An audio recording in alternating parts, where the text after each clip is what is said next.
Hello, I'm recording this video to show you a presentation that was originally made in Spanish, and now I will try to make it in English. It's about the Nazi Putsch, an event that occurred in Bolivia in 1941.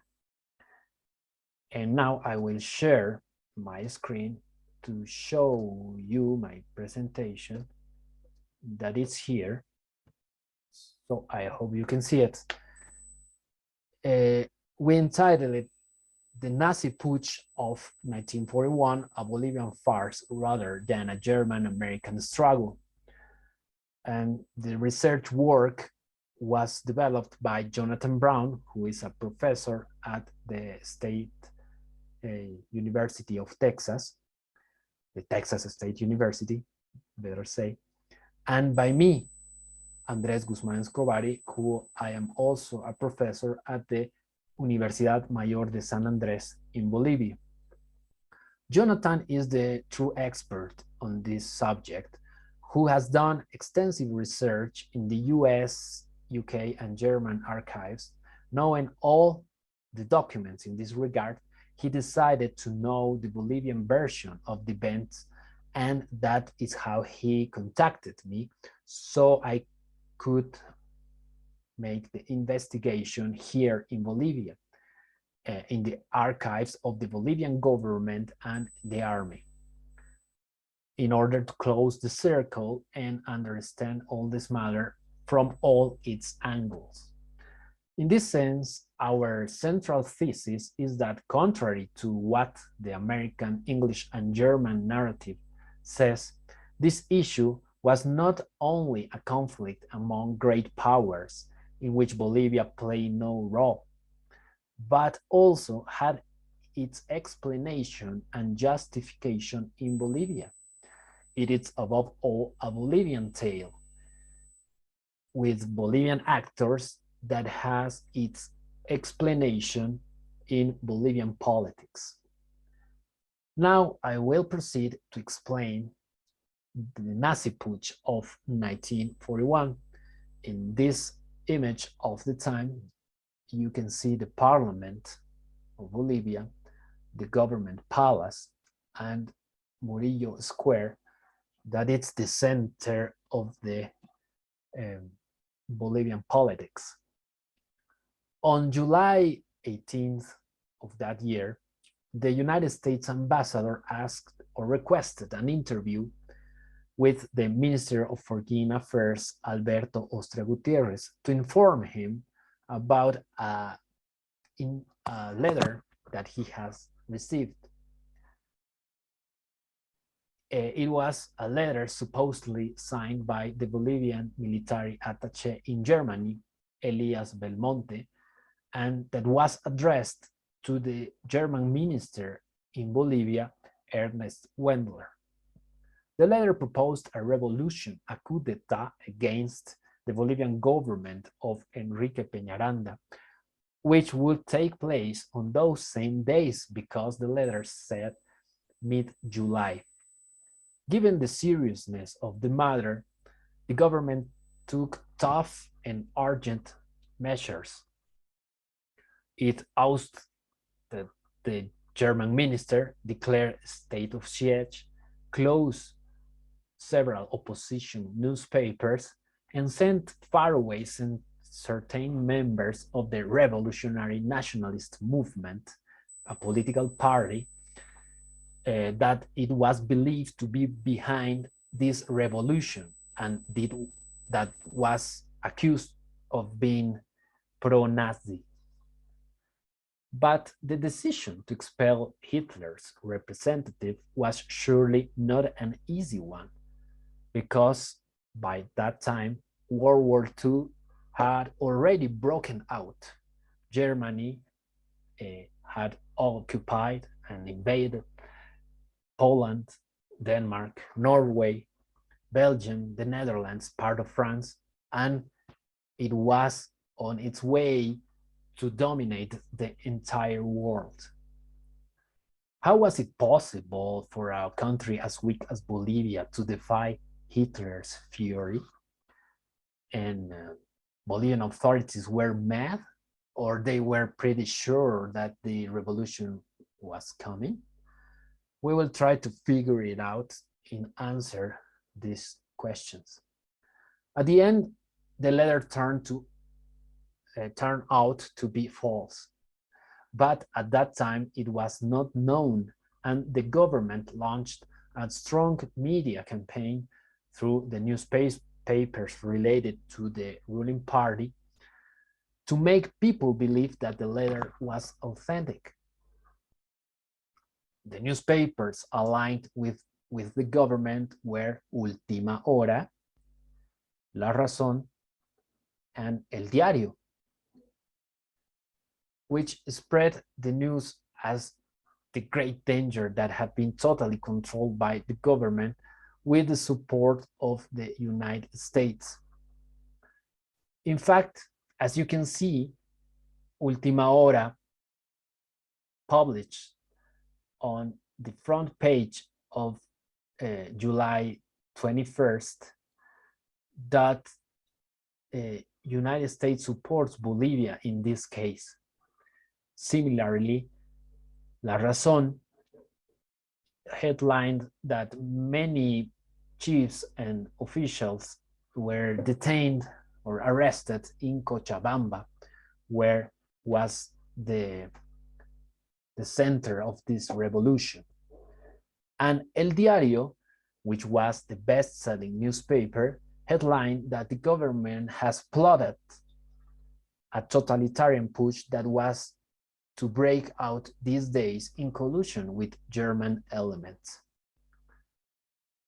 And here you can see a cartoon where you can see a Nazi with his knife with some blood in his head with a swastika that he was attacking Bolivia.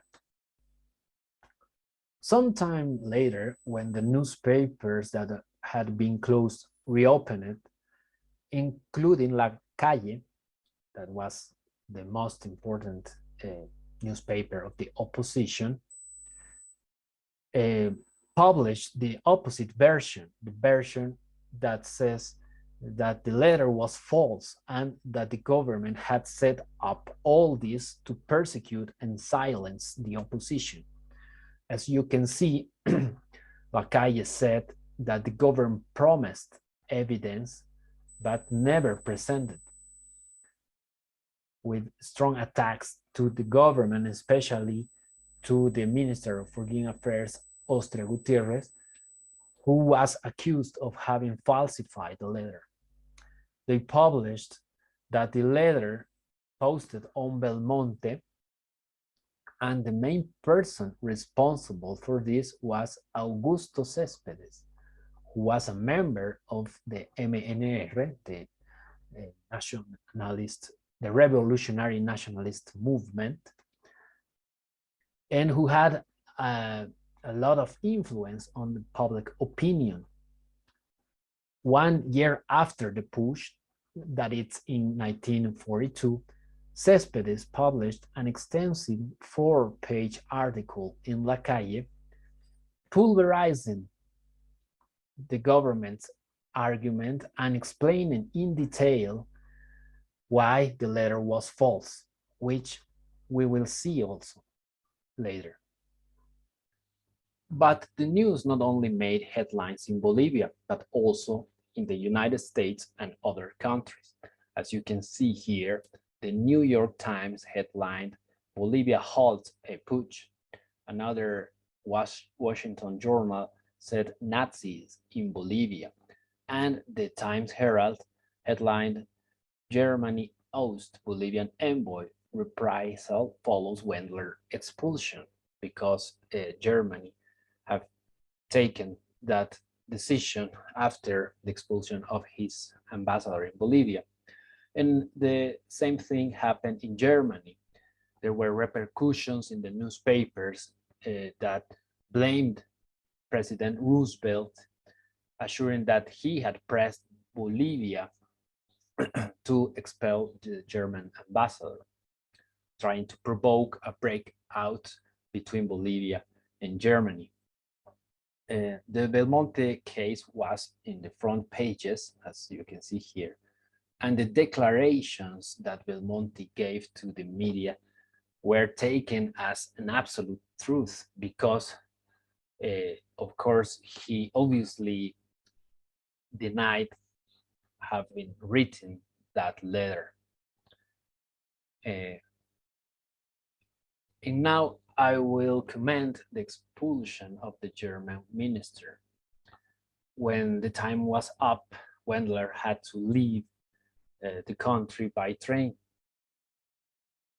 And he went to the train station with a lot of his followers, with a band with a traditional music, a Bolivian traditional music, and they say goodbye with the Nazi salute, Heil Hitler. But before, he wrote a letter to the Ministry of Foreign Affairs, Austria Gutierrez, asking him for an explanation about his expulsion. He claimed to have the right to know why the Bolivian government was expelling him.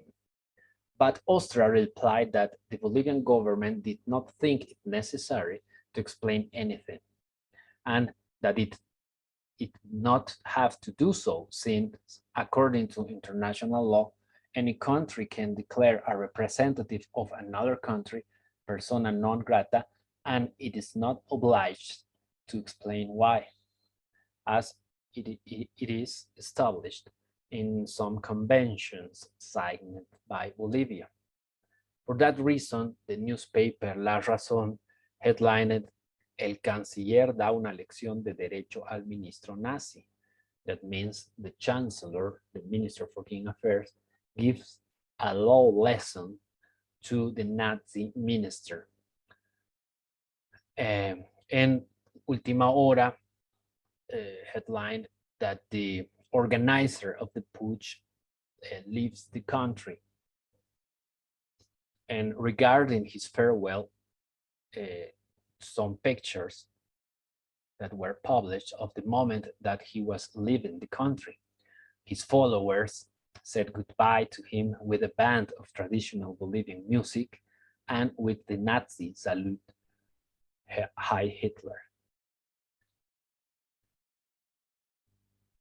And I also wanted to show these pictures of the German embassy in Bolivia. The newspapers related the house with the conspiration movement.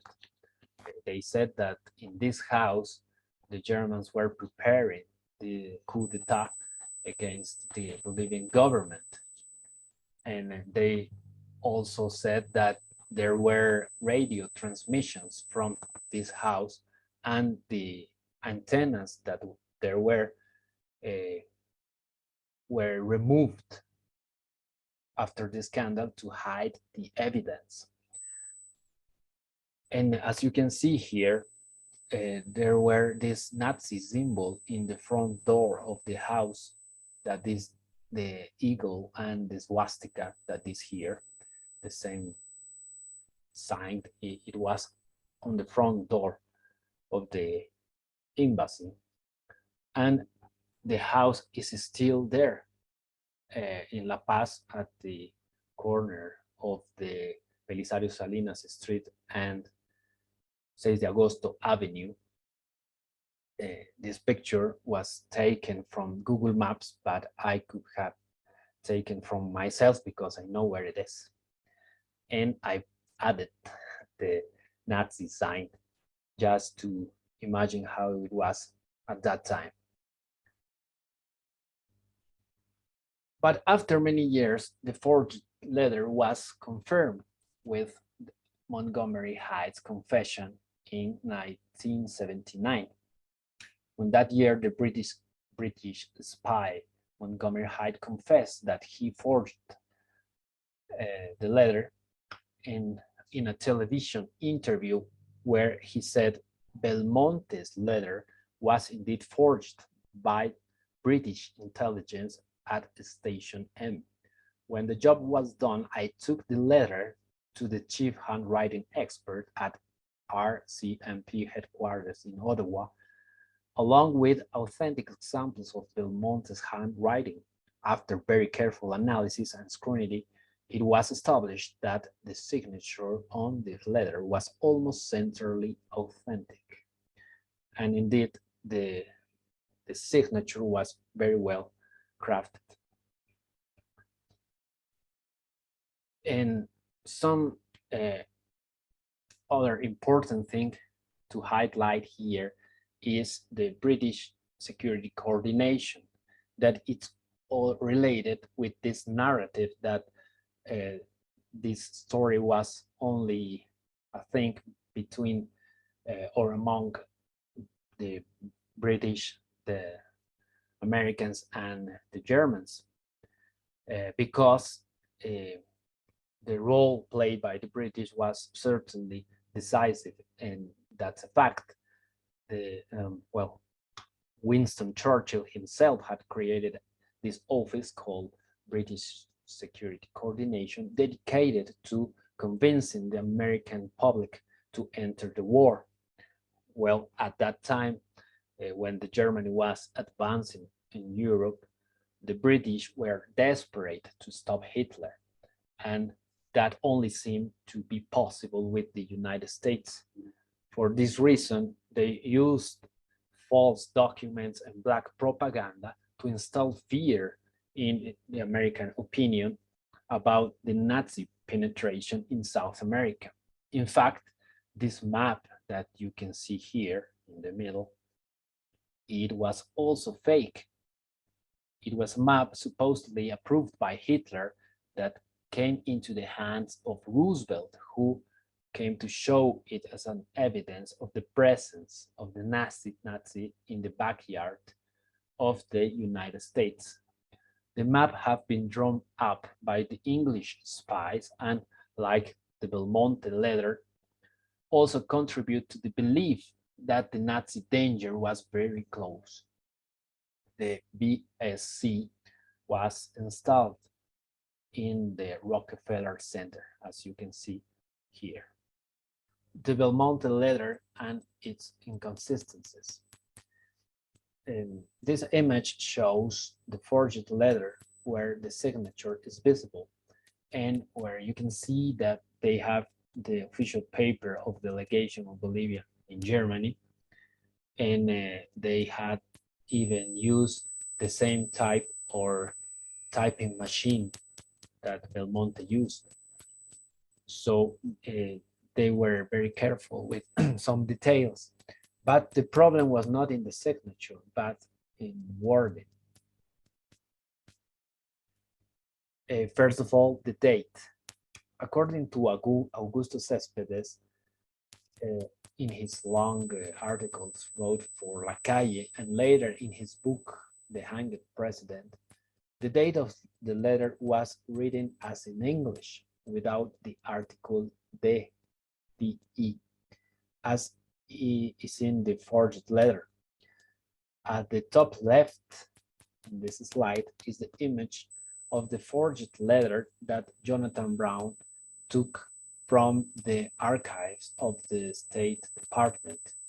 And at the bottom right is here, it's an image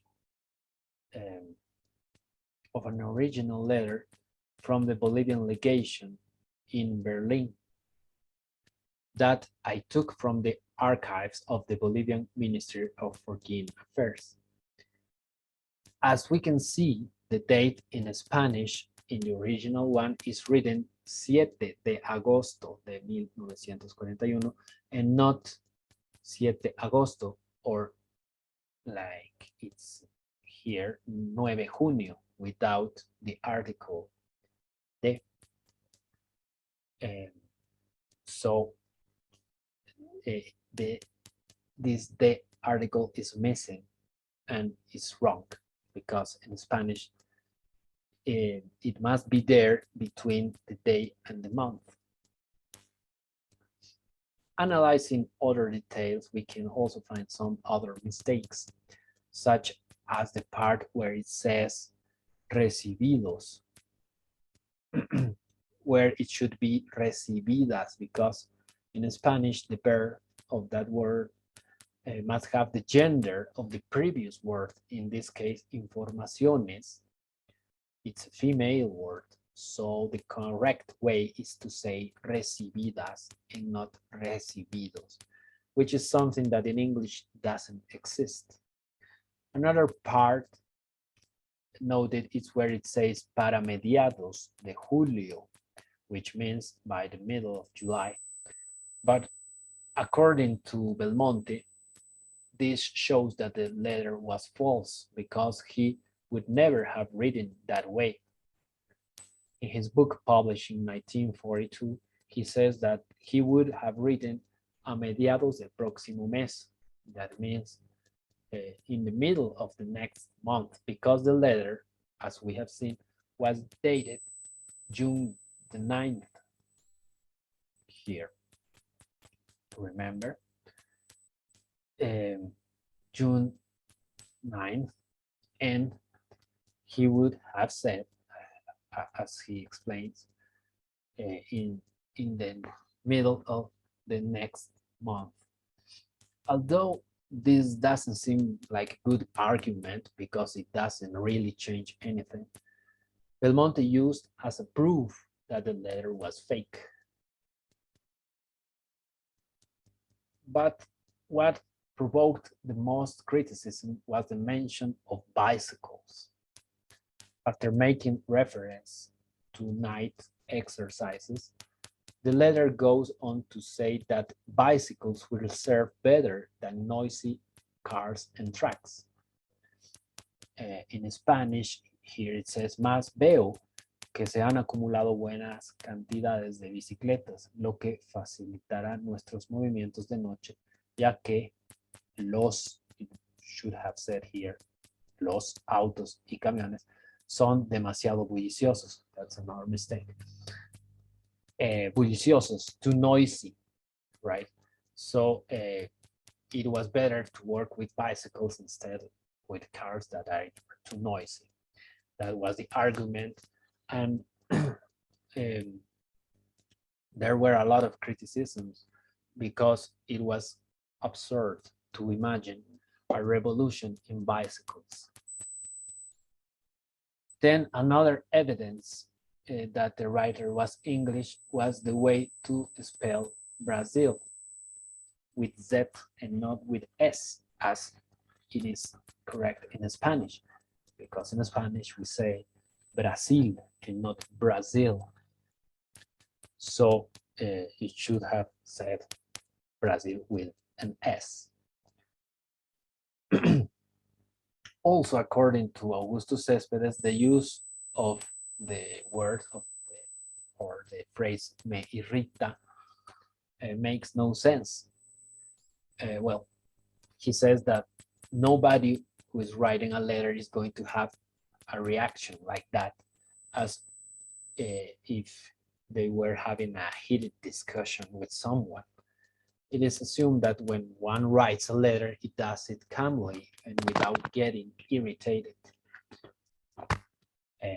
That was his argument. And then another Brazil with Z, when commending the treaty with Brazil that we will examine later, because it is an important issue of the Bolivian explanation of all this issue.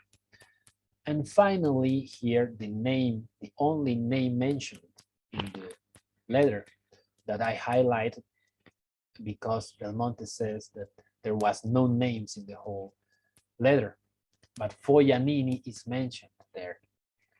And Belmonte said that they were, the falsifiers, were careful not to mention anyone for not having to interrogate anyone. But Foglianini is mentioned, and indeed he had a lot of trouble because of this. He had a lot of accusations and trials for being there. And after a few days, and despite the fact that the American ambassador asked Austria not to reveal the letter, the newspapers La Razón and Última Hora published the letter to show the signature on July 25th and July 26th, respectively, ensuring that the signature was authentic. Última Hora showed another letter with Belmonte's true signature here and the forged letter for comparison. And La Razón published the full letter showing that it was supposedly not an invention. Now I will enter in the main part of my presentation, the Bolivian context before the Nazi Putsch. It was a hard time marked by the war against Paraguay. The truce had been signed in 1935 and the peace in 1938.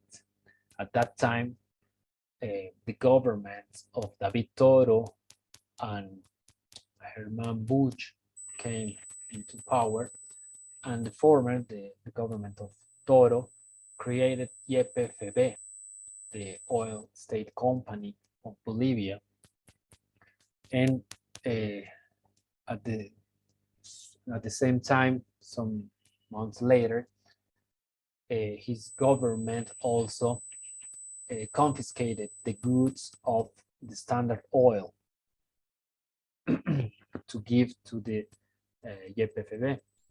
And all this had generated the annoyance of the United States because they confiscated the goods of the Standard Oil without any compensation.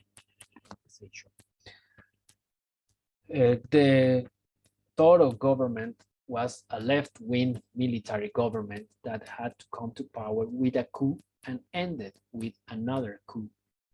Bush, who was the son of a German and clearly had sympathy for Germany, came into power.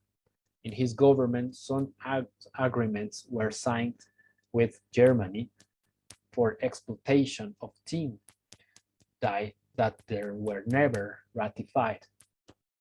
But in addition to Standard Oil, the most important businessmen of tin, known as the tin barons, were also affected by the measures that reduced their large profits. They were not happy with the leftist government.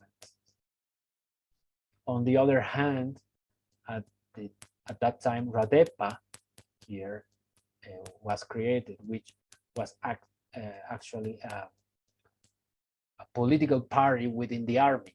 They said that there was only a lodge directed by Belmonte. Radepa was directed by Belmonte, but was in fact a political party that after all of this period, they took power in 1943 with Villarruel, that was the president between 1943 and 1946.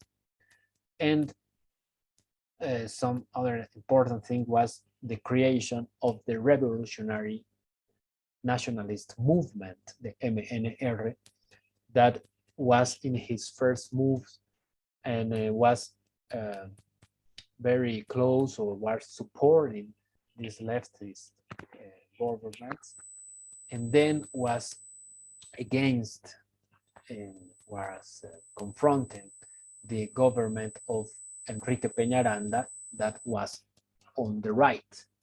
Indeed, when Peñaranda came into power after winning elections, Bolivian politics changed radically, and there was an approach to the United States for the sale of tin. The problem with Standard Oil was resolved, and it was agreed together with some of the barons, of the tin barons, to sell this strategic mineral, the tin, to the United States. the government of Peñaranda agreed to pay the Standard Oil 1 million, more than $1 million for all this confiscation. And the problem with the miners were very tough at that time. In fact, the Peñaranda government had taken tough actions against the miners in Catavi, one of the principal mines. In that context, the farce of the Nazi Putsch was a perfect excuse to go after the members of the opposition and to move away from Nazi Germany. With this map of thin sources, I want to show you the geopolitical importance of Bolivia, because tin was needed to build weapons, tanks, and other military equipment. The United States had to ensure its supply, and considering that the other sources in the world were not viable because they were already blocked by the Japanese and German ships and submarines, Bolivia was the salvation.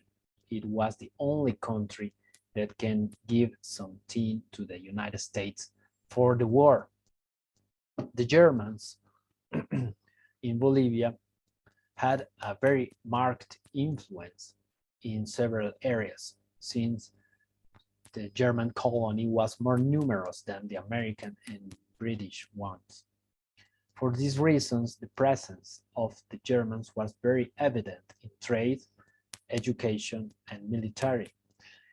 In the education, they had established a lot of German schools in the most important cities.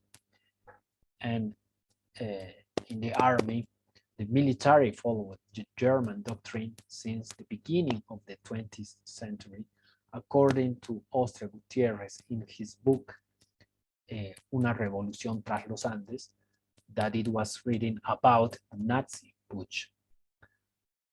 And this was very evident, the German influence was very evident during the Chaco War against Paraguay, in which Bolivia entrusted their leadership of its troops to German Colonel Hans Kunt.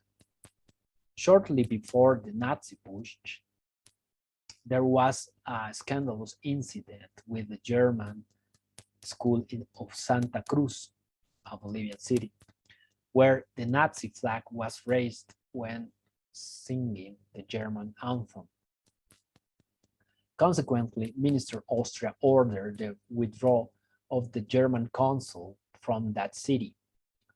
But the most noticeable presence was in commerce, the German presence in trading houses of imported products that were related to all these German surnames that you can see here in the slide. These German surnames that were also in the Anglo-American blacklists. All of them were severely affected by the Nazi Putsch, since from that moment the Germans were described by the authorities as seditious Nazis.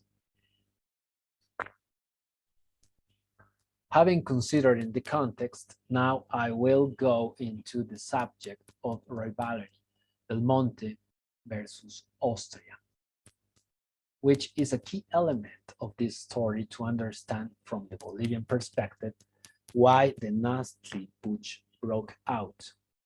Belmonte and Austria were two strong political personalities of the time who clashed mainly over the treaty on the output and use of Bolivian oil, signed on February 25th, 1938, between the Bolivian minister in Brazil, that was at that time Alberto Austria Gutierrez, and the Brazilian foreign minister Mario de Pimentel Brandão.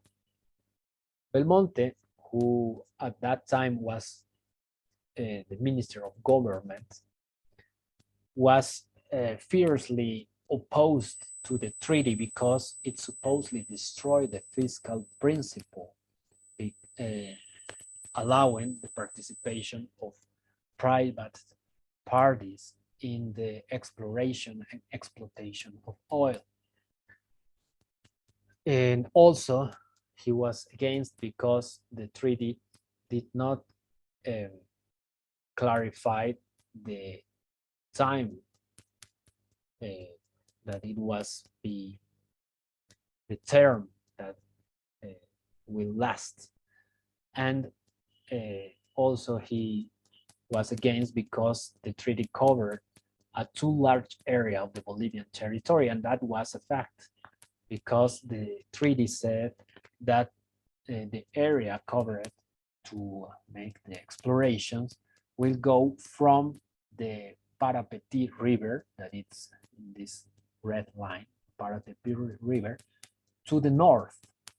That means almost the whole country, because there was no more explanation about which territory would be included. And with these arguments, Belmonte convinced the President Bush that it was necessary to modify the basis of the treaty or to substitute the whole treaty, which had not been ratified at that time. And the discussion was so heated that it was decided to call Austria, who was in Rio de Janeiro, so that he could explain to La Paz the details of the treaty that he had signed. Once in La Paz, all this happened in 1938, 4 years before the Nazi Putsch. That's important to clarify. And once in La Paz, Austria explained the treaty and quickly convinced most of the ministers. But Belmonte and the Minister of Mines and Oil, Dionisi Foglianini, the one who was mentioned in the Belmonte's forged letter, continued to demand the substitution of the treaty. They were against until the end. Belmonte and Foglianini. However, the tough battle, for which Belmonte considers in his book that Austria is stupid, was won at the end by Austria, because not only did the ministerial cabinet support the treaty with some modifications, but also the Congress, where the treaty and its modifications were approved by 88 votes against 11. So at the end, the treaty was signed with some modifications. These modifications that Austria negotiated with Brazil and were accepted by Brazil, reducing the modification and reduced the territory that it was included in the agreement from the Parapetí River to the Ichilo River. And you can see here the Ichilo River in blue, this line. So the territory that it was going to be explored, and because of this treaty was not that big as in the beginning, but it was not really clear also because, you know, it was difficult to see exactly where it was. But they approved the changes, and the treaty was ratified in both countries. But no deadline was established, nor was the topic of the private parties included. It was only clarified that the Bolivian law would be applied because it was Bolivian territory.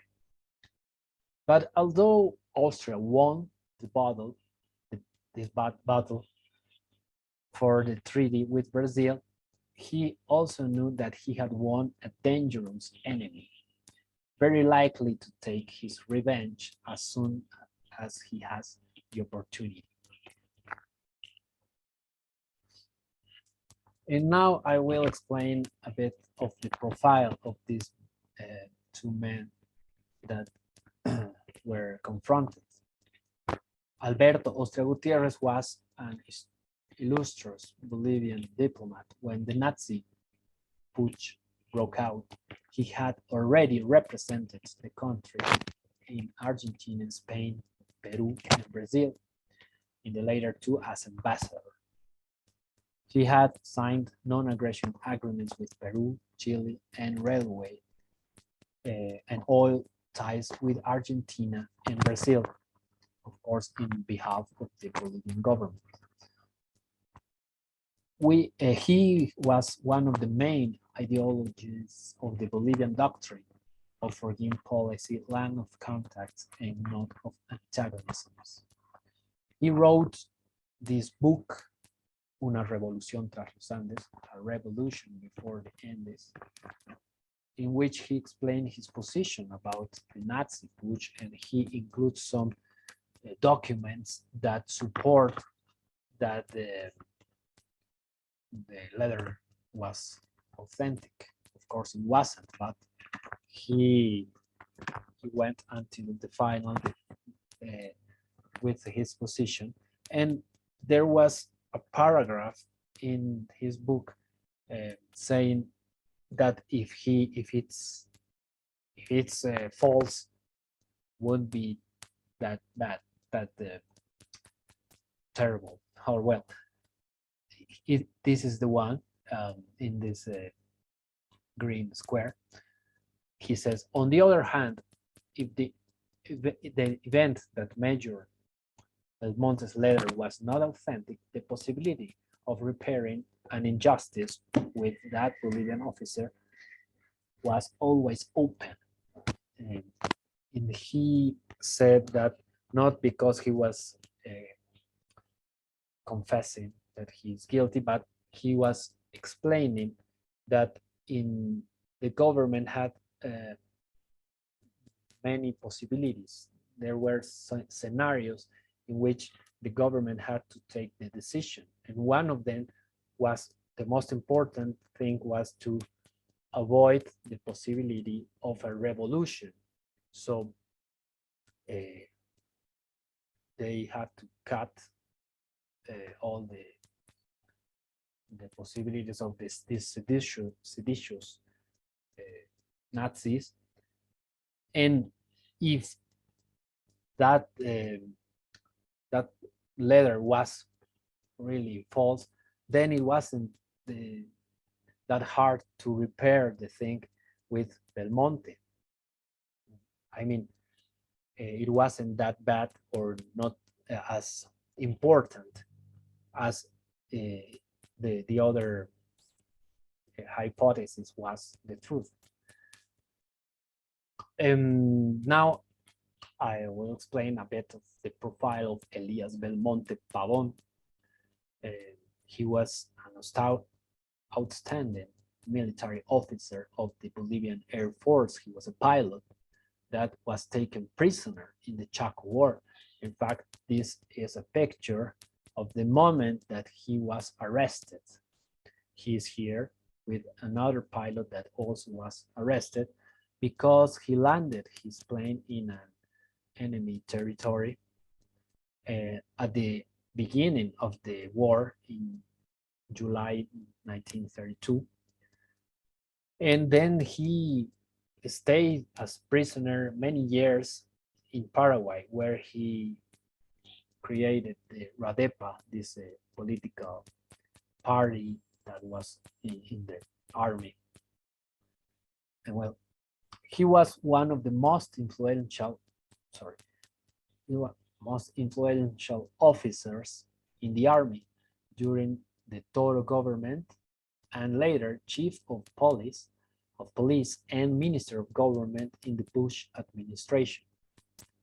In 1937, he was charged with homicide for an incident at the Club de la Paz, but was later amnested, forgiven, because there was no civil action and because it was a political act.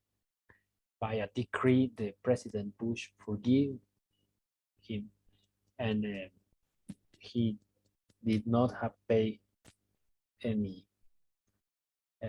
he did not have received any punishment because he killed a man in this Club de la Paz in an incident that there were a very tough situation because there were seditious people yelling against the government at that time, and he was the chief of the police. But well, many controversies that you can see that this guy was not a pigeon, or how do you say, an easy guy. He was always having trouble with a lot of controversies, even with the same president. After strong controversies with Austria and Bush, he was sent as military attaché to Germany in 1939 because he had a heated discussion with Bush. With Bush told him that he was conspiring, and he was Minister of Government at that time. Belmonte was trying to conspire, according to Bush at that time. He said he told him that everybody is saying me that you are the one who are taking the measures in this government, that you are the Minister of Government, the Minister of Mines, the Minister of Foreign Affairs, and I am a very stupid guy who doesn't take decisions, that you are the one that are taking decisions. And Belmonte replied, so what do you want me to do, President? Do you want me to renounce? And Bush tell me, yes, I want you to renounce. So he ordered his secretary to write the renouncing letter, but Belmonte felt offended because he wanted to write it. And then, I won't do that, he said to the president. I'm not a coward. And the president told Belmonte that you have to sign that letter, and if you don't do that, you are not going to live alive from this palace. And then Belmonte took out his gun, and he was almost about to fire. And then of course, Bush also took out his gun, his pistol, and fortunately, the minister Gonsalves entered and calmed them down. So the disaster was avoided. And that's the thing, how happened in Bolivia, and that's one of the elements that allow us to explain and to understand how this issue of the Nazi Putsch was not only a thing among the big powers, but also has its explanation in Bolivian politics. In fact, it was a very important element or excuse that the government used at that time for taking tough measures against the opposition. So with this, I will finish my presentation.